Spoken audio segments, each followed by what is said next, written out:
Hello, hello. Hi, Dr. Lambert. How are you? Hi, Elif. How are you today? Oh, I'm great. And you know why? Because I'm at the earthquake zone for about 2 weeks. Oh, I've been volunteering here.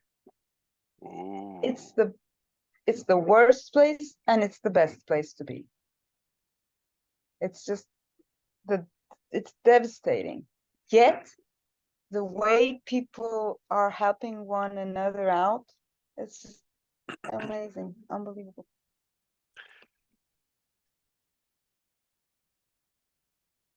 What are you doing there? I mean, are you fixing houses, helping cooking food, helping children sleep, teach? What are you doing?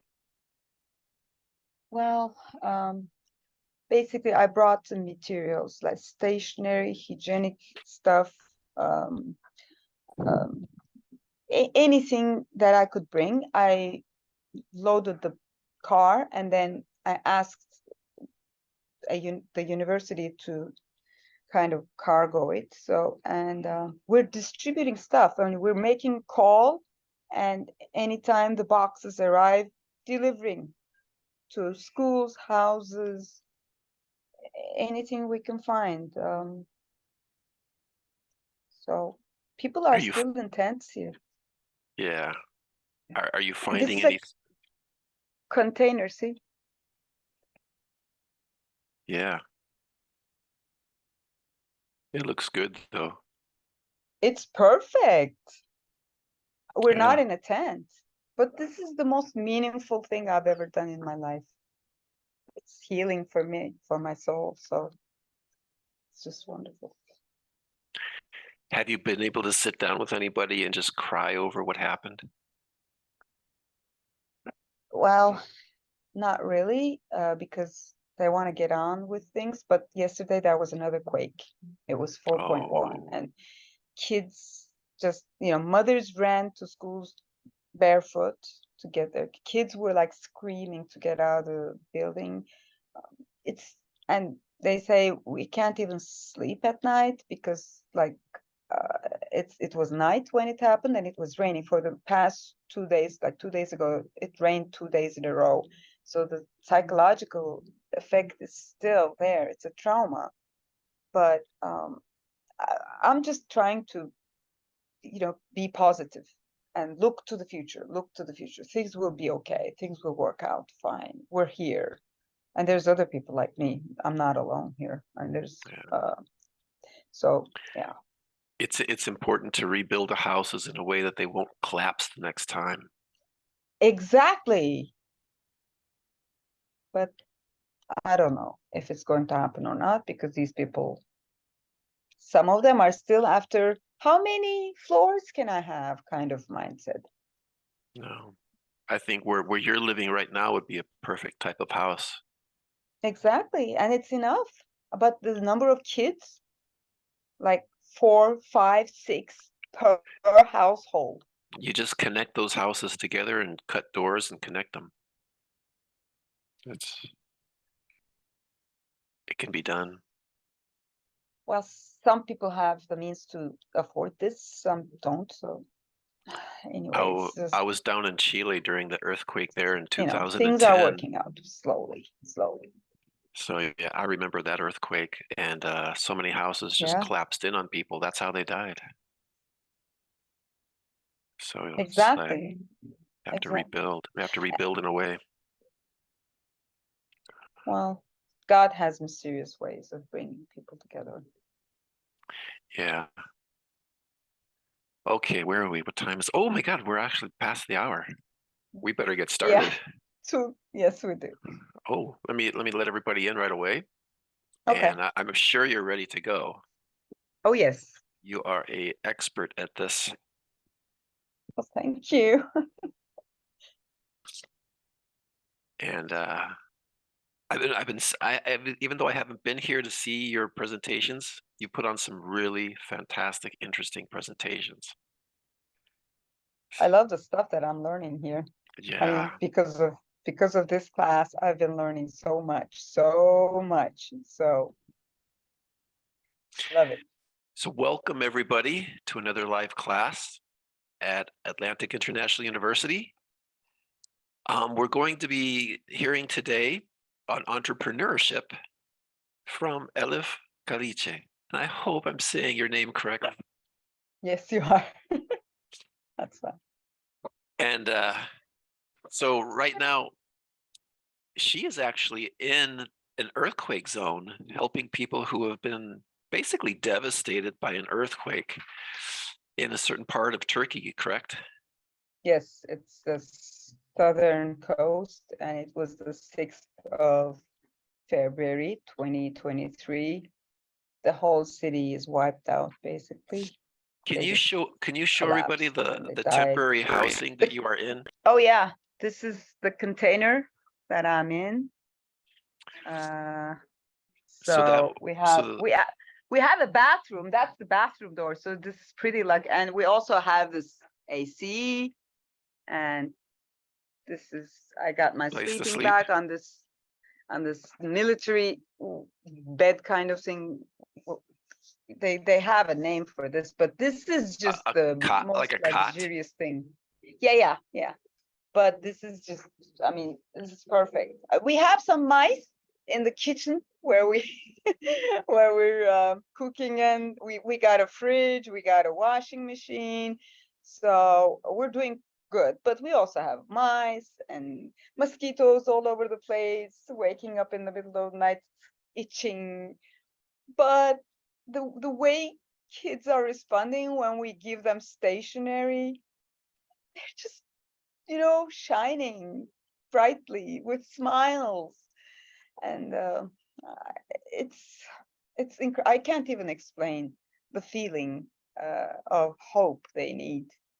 Tiny stuff, and kids are wonderful because kids are the hope, the laugh. The laughter only happens with kids because adults are so grieving for their losses, but kids, they light up. So I don't know how else to explain. It's both the most wonderful place to be, and then it's the worst place to be at the same time. Yeah, there are students here who study disaster management. So they're used to like floods and earthquakes and different types of disasters that create refugee situations and all kinds of other hard situations. So we have students studying exactly what you're doing.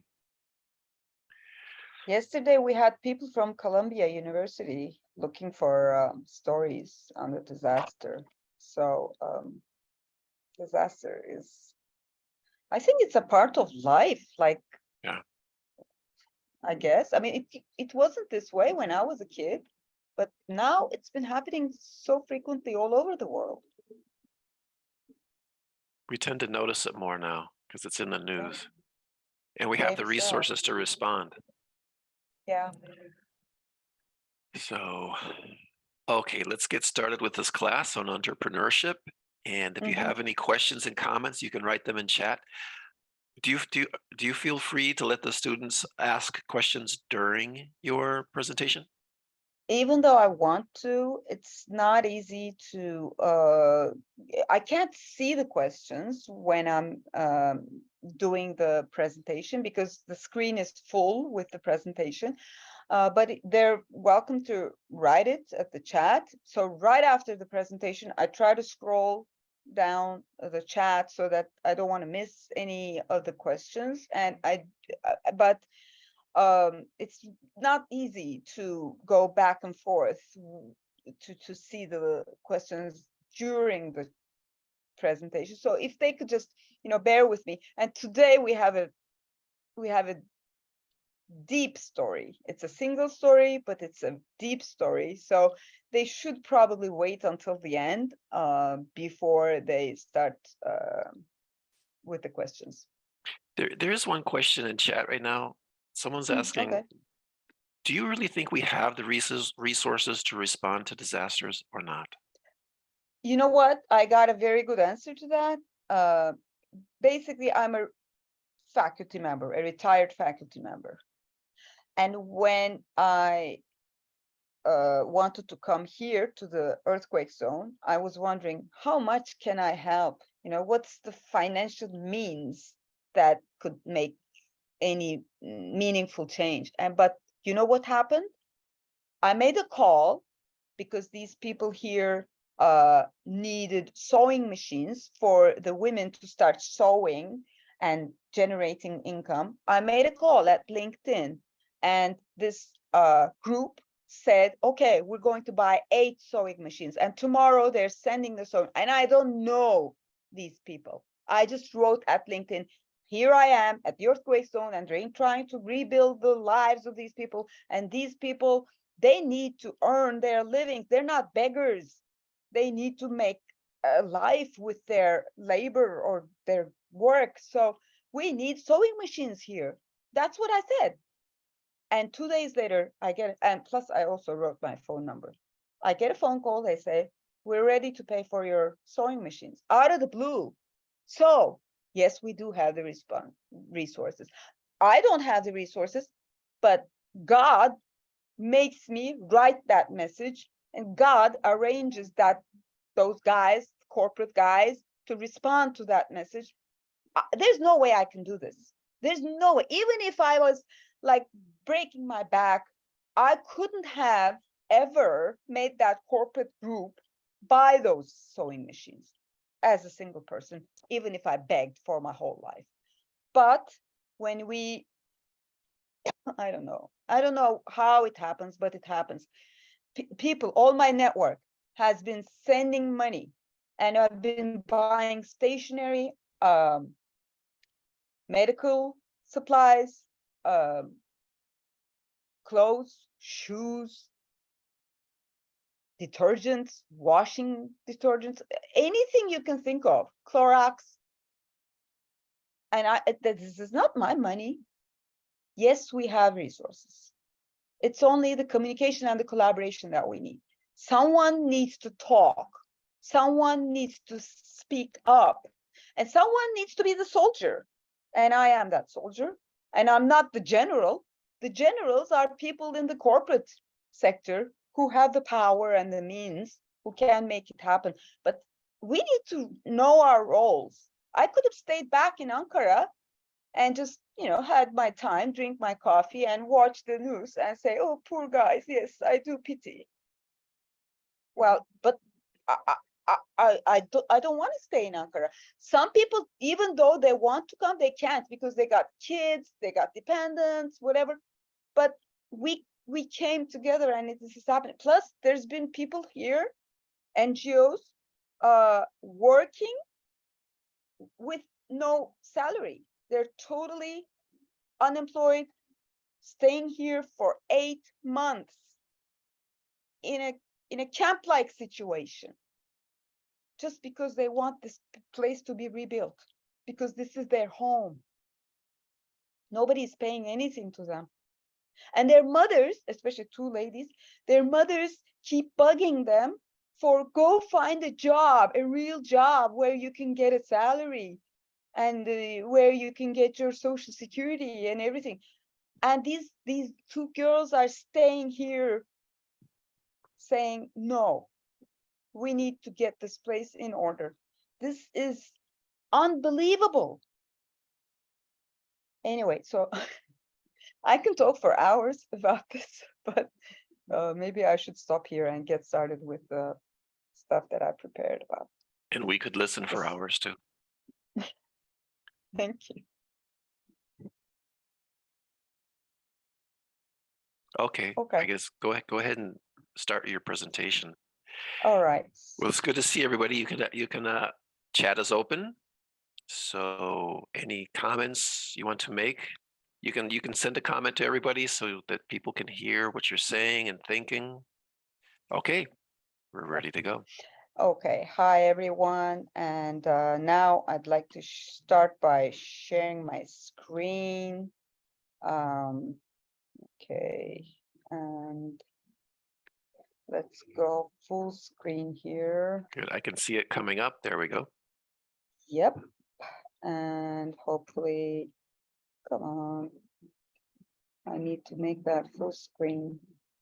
This menu bar keeps coming up, and oh yeah, it takes a while for it to get lost so that I can actually, yeah, now here we go. Okay, guys,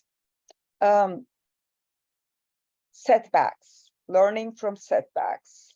It's a bumpy path to triumph. If you look at the picture over here, yes, triumph is the sun and the blue skies, but the path is definitely not filled with roses. So